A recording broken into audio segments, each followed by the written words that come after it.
আমি মরে যাওয়ার পর আমি স্বর্গে এসেছি মাত্র 3 দিন হলো, আর এখানে আমি ভালোই আছি। কিন্তু এখানকার জল এতই ঠান্ডা যে আমি 3 দিন ধরে স্নান করিনি। গা দিয়ে কেমন গোবর পচা গন্ধ বেরোচ্ছে, চুলটাও কেমন পাট শাকের মতো হয়ে গেছে। আমার স্বর্গের খাওয়া দাওয়া কিন্তু ভীষণ পছন্দ, যাই খাই তাই অমৃতর মতো লাগে। কিন্তু আমার বেস্ট ফ্রেন্ডের জন্য খুবই মন খারাপ হচ্ছিল, আর যখনই আমি মরতে তাকাই আমি দেখি সে আনন্দের সঙ্গে ফুচকা খাচ্ছে আর বলছে কাকু বেশি করে ঝাল দাও।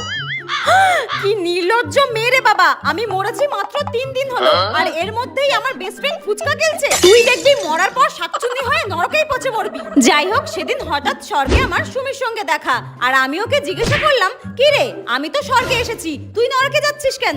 উত্তরে সে আমাকে বলল, আরে বেঁচে থাকাকালীন আমি 10টা ছেলের সঙ্গে প্রেম করতাম আর একটাকেও আমি বিয়ে করিনি, তো আমি নরকে যাব না তো কি স্বর্গে যাব? ও আচ্ছা আচ্ছা, ঠিক আছে তুই নরকেই যা, নরকেই যা। ঠিক হয়েছে, এত ছেলের জীবন নষ্ট করেছিস, এবার গরম তেলে ফুটবি যা।